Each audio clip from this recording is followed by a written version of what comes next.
Otep à tous, bien-aimés frères et sœurs. Je voudrais vous parler de la similitude de la gestion de la crise de la RDC et la crise ukrainienne par Donald Trump.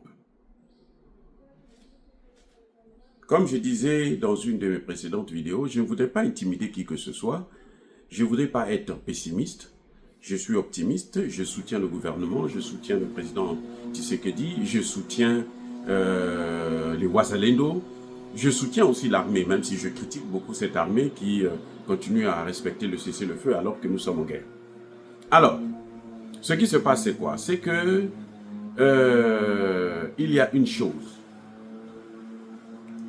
Regardez comment les négociations en Ukraine ont pratiquement échoué, où Zelensky a été livré, humilié par Trump et par, comment vous appelez, par Poutine. Bon, par Poutine, ça va de soi puisqu'ils sont en guerre. Mais Donald Trump ne devrait pas le lâcher. On a fait croire à Poutine, à Zelensky, qu'il faut qu'il rencontre Poutine. Parce que Poutine a demandé des négociations directes. Très bien. Je suis d'accord sur ce point. Il faut qu'ils se rencontrent. Mais il y a des préalables. On n'a pas tenu compte du fait que Poutine, plutôt Zelensky, avait déjà fait voter une loi par son Parlement que personne ne devrait négocier avec Poutine. Pas de négociation tant que Poutine sera au pouvoir, il faut quelqu'un d'autre. Mais eux, ils ne peuvent pas enlever Poutine du pouvoir, donc Poutine est encore là et Poutine règne.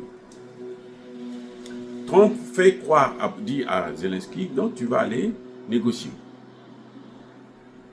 Et Trump se disait que Poutine va venir, donc lui pourra venir prendre le crédit diplomatique, comme quoi lui il a ramené la paix entre les deux pays. C'était sans compter sur la sagesse, la vision géostratégique de Vladimir Poutine, qui a compris tout de suite que moi je ne devais pas aller. Pour des raisons aussi de sécurité, vous savez, quand ils se retrouvent tous comme ça, on peut le liquider, et puis parce que bon, la tête de Poutine aujourd'hui, elle est mise à prix. Si la Turquie pouvait laisser passer une telle occasion, la Turquie devrait être le leader du monde, on devait l'intégrer dans l'Europe, parce que bon, elle aurait fait ce que tout le monde attendait. Bref, c'est à peu près la même chose. Donc, en fait, on met Zelensky face à Poutine, dos à dos. Tu veux la paix, Zelensky? Eh bien, tu dois affronter Poutine. Soit tu l'affrontes militairement, soit tu l'affrontes diplomatiquement. Militairement, ce que nous avons déjà tout donné, mais ça ne marche pas. Bon, nous essayons de continuer à te soutenir, mais en fait, c'est toi qui dois faire tout. Tu dois recruter, et si tu n'arrives pas à recruter, baisse l'âge de recrutement, passe de 25 à 18 ans, et puis comme ça, il y aura plus de gens qui vont aller à l'abattoir, et nous, ce n'est pas notre problème, c'est à toi de régler tes problèmes.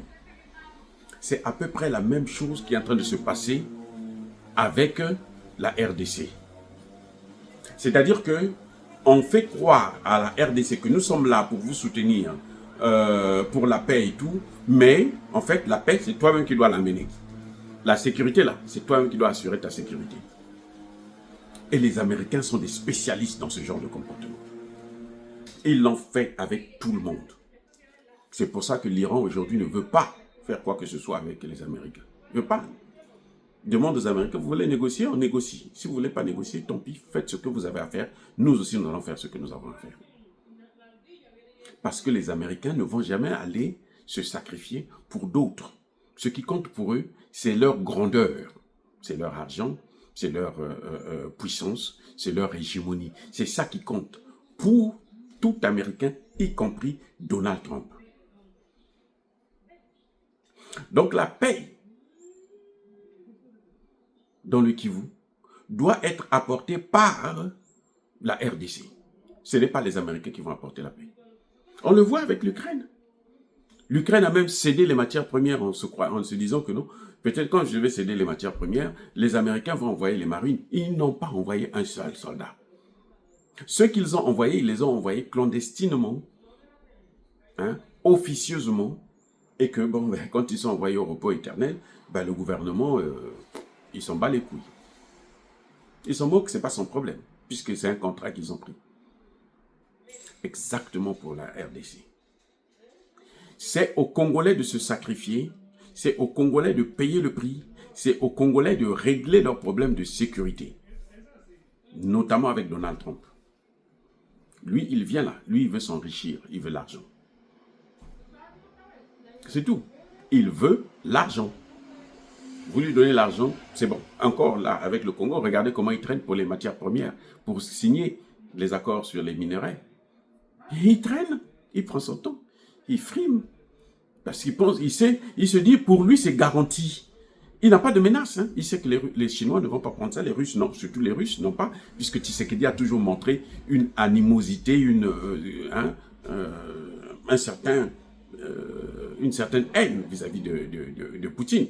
Mais bon, c'est notre président, on est obligé de le soutenir. Mais je vais dire tout simplement que les Américains ne viendront pas faire la paix. Vous avez vu ce que Tshisekedi a fait avec Rwandair. Si Rwandair coule, même le Qatar sera obligé de retirer certains de ses investissements. Le Qatar ne va plus continuer à investir. Parce que le Congo a pris les dispositions. Ce n'est pas l'Amérique qui a demandé ça.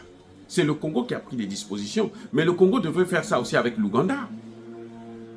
Parce que ce sont les deux pays, les principaux agresseurs de la RDC. Si le Congo fait ça avec le Rwanda aussi, vous allez voir que les autres pays autour vont se dire que... Mais la RDC, quand vous les attaquez là, eux, ils répondent. Et ils vont se méfier, ils vont commencer à respecter la RDC. Et dans le respect là, il y aura maintenant la coopération. Ce que nous voyons, c'est que les Américains demandent à Tshisekedi que si tu veux la paix, tu dois signer des accords avec le Rwanda. Il faut que le Rwanda accepte la paix. Or, la RDC n'a pas besoin du Rwanda pour négocier, pour coopérer avec les États-Unis. Sinon, ce n'est pas la peine de coopérer avec les États-Unis. Ce n'est pas la peine. On ne peut pas conditionner les accords de minerais par des accords de paix. Non. Ça veut dire que la RDC, Trump est en train d'envoyer un message diplomatique à la RDC. À nous les Africains, d'ailleurs lui il a toujours, c'est lui qui avait bien dit que les Africains là, les pays africains là, ce sont des failed states, ce sont des trous de cul, bullshit. Voilà, donc c'est pas moi, c'est lui qui a dit. Et ça, quand il dit les pays africains là, y compris la RDC, y compris le Rwanda. Maintenant, il a certes besoin des minerais, il sait qu'il va les avoir, parce que Tshisekedi a pratiquement... c'est carrément couché sur l'autre. Bref, mais il ne faut pas s'attendre à ce que les Américains puissent apporter la paix. Si les Américains voulaient apporter la paix, ils auraient commencé par sanctionner Kagame lui-même. Oui, mais ils ont sanctionné Cuba. Ils auraient commencé par sanctionner Kagame. Dès qu'on sanctionne Kagame, la guerre là s'arrête immédiatement. Mais tant que Kagame est libre de se déplacer, la Cour pénale internationale ne peut rien faire, puisque la Cour pénale internationale, Karim Khan lui-même, il est poursuivi par les Américains, donc il ne peut pas encore irriter les États-Unis. Ça veut dire que la paix en RDC doit venir de la RDC, doit venir des Congolais. Et c'est ce que le président Tshisekedi est en train de faire, mais il le fait avec tellement de lenteur que ça continue à causer des dégâts. Il a fallu 6 ans pour qu'il sache qu'il faut fermer au moins l'espace aérien. Il a fallu 3 ans pour qu'il sache qu'il faut nommer des nouveaux généraux, colonels sur le terrain. Et il y a un problème. Il y a un problème. Ce temps-là, ce sont des larmes qui coulent. Ce sont des gens qui sont envoyés au repos éternel et qui ne reviendront plus jamais. Alors le président Tshisekedi doit maintenant essayer de regarder un peu les choses autrement. Moi je vois que, vous voyez, comme on a pris Zelensky, on a dit, parle avec Poutine pour régler tes problèmes, eh bien, on demande aussi à Tshisekedi de parler avec Kagame pour régler les problèmes. Or, parler avec Kagame, Kagame va avoir des ailes et va continuer à faire le gros dos. Donc, il faut que la RDC, le Congo, le gouvernement congolais puisse prendre des positions fermes. En commençant par, mais alors, frapper les opposants. les opposants, ceux qui soutiennent Kagame, ceux qui font des discours qui ne vont pas dans la ligne droite du président Tshisekedi, il faut les sanctionner, les punir, mais alors les punir sévèrement. Je dis bien sévèrement. Et il faut aussi s'attaquer maintenant à l'Ouganda. Bien-aimés frères et sœurs, soyez bénis, abondamment bénis par le Dieu de Kémite et par nos ancêtres, je disais. Vive l'Afrique éternelle, j'ai dit et j'assume.